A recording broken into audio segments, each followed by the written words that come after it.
আপোনালোকে গম পায়নে আমি অলপমান সজাগতা অৱলম্বন কৰিলেই কিন্তু ডেংগু ৰোগক ভালেখিনি প্ৰতিৰোধ কৰিব পাৰি। তাৰ কাৰণে আমি জানিব লাগিব ডেংগু ৰোগটো এজন ব্যক্তিৰ পৰা আন এজন ব্যক্তিলৈ কেনেকৈ ট্ৰান্সমিট হয়। তো এটা ভেক্টৰ আছে, এটা বাহক আছে যিয়ে এজন আক্ৰান্ত ব্যক্তিৰ পৰা হেল্ডি ব্যক্তিলৈ এই ভাইৰাছটো কেৰি কৰে। সেই বাহকটোৰ নাম হৈছে এডিছ এজিপ্টি মহ।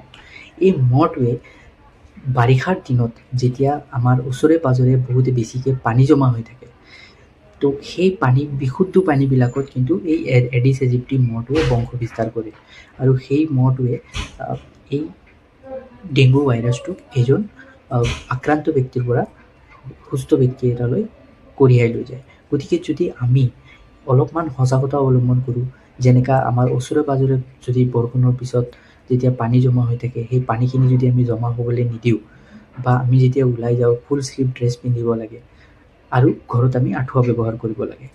ডেংগুৰ ক্লিনিকেল চিমটমছবোৰ যেনেকুৱা লক্ষণসমূহৰ বিষয়ে ক'ব গ'লে অতিপাত জ্বৰ, অতিপাত মূৰৰ বিষ, বমি, তাৰপিছত লুজ ম'শ্যন, তাৰপিছত চকুৰ আইবলৰ যিটো মুভমেণ্ট আছে সেইটোত যদি আপোনালোকে বিষ অনুভৱ কৰি আছে, তেতিয়াহ'লে আপোনালোকে আপোনালোকৰ ওচৰত থকা চিকিৎসালয়লৈ যাওক আৰু ডেংগুৰ লগত জড়িত থকা যিখিনি টেষ্ট আছে সেই টেষ্টখিনি কৰাই লওক।